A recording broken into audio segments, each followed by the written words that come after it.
పాలకుర్తి గడ్డ మీద పాలకుర్తి గడ్డ మీద పాలకుర్తి గడ్డ మీద పెరిగబేగు చుక్కలో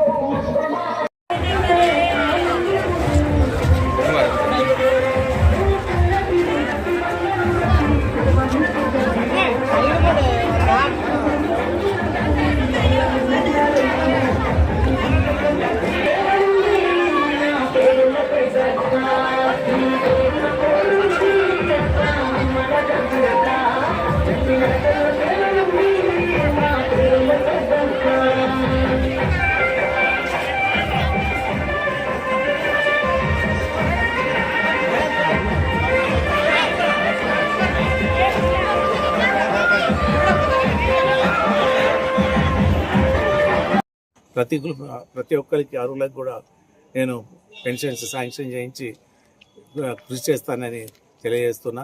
ఇంకా ప్రజలకు ఏ రకమైన ఆరోగ్యపరంగా కావచ్చు, ఇంకే పరంగా కూడా ఏ సమస్యలు వచ్చినా కూడా వారికి వెన్నంటి ఉండి మరి నేను వారికి సేవలు అందిస్తా. ఎవరో ఒకరు దుష్ప్రచారం ఇప్పుడే విన్నాను, నేను అందుబాటులో ఉండేదాన్ని.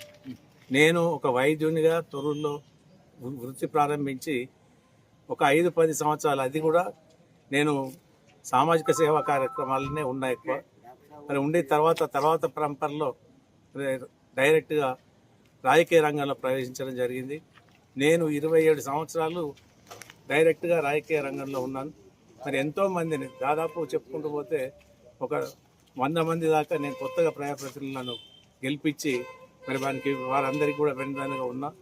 నేను ప్రజల్లో ఉన్న వ్యక్తిని. అది రాజకీయ పరంగా కావచ్చు, సామాజిక పరంగా కావచ్చు, ప్రతి కుటుంబానికి నాకు సన్నిహిత సంబంధం ఉన్నది. ఎవరైనా సమస్య అని వస్తే ఖచ్చితంగా చెల్లించి నా వంతు కృషి చేసేటువంటి ఆ గుణం నాకున్నది. ఎవరో ఉండి ఇంట్లో నుంచి వెళ్ళాలంటే వాళ్ళు ఇంట్లో నుంచి వెళ్ళి ఏం చేసారు, వాళ్ళు ఇంటి వెనుక చూస్తే తెలుస్తుంది ఈరోజు ఏ అభివృద్ధి చేసారు. మరి 40 ఏళ్ళ నుంచి కూడా ప్రతి టర్మ్లో కూడా ఏదో ఒక పదవి, 2 సార్లు మండల అధ్యక్షులుగా చేసిండ్రు, 2 సార్లు సర్పంచ్గా చేసిండ్రు. ప్రతిసారి కూడా ఏదో ఒక పదవిలో ఉంటూ మరి వారి ఆస్తిపాస్తులు కాపాడుకోవడానికి తప్ప వాళ్ళు చేసింది ఏం లేదు. ఎందుకంటే నా మీద అనవసరమైన ఆరోపణలు, ఎందుకంటే డాక్టర్ సోమేశ్వరరావు మీద మీరు ఏ రకమైన ఆరోపణలు చేస్తారో బయటికి చెప్పండి, నేను సమాధానం చెప్తాను. లేదా మీరు చేసిన అక్రమాలు అన్యాయాలు చెప్పమంటారా, నేను చెప్తాను. కానీ నేను మీ పాపాలు చెప్పి నేను ఆ పాపం పుట్టగట్టుకోదలుచుకోలేదు, ప్రజలందరికీ తెలుసు.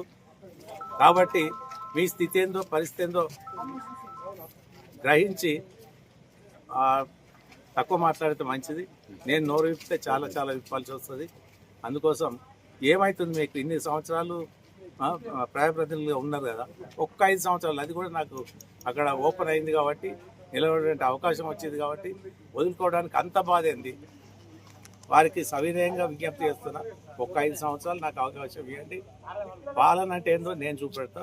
దయచేసి అందరికీ కూడా, ప్రజలందరూ కూడా నన్ను ప్రోత్సహించాలి, నన్ను అత్యధిక మెజార్టీతోటి గెలిపించాలని 11వ వార్డు ఓటర్ మహాశయులందరూ విజ్ఞప్తి చేస్తున్నాను.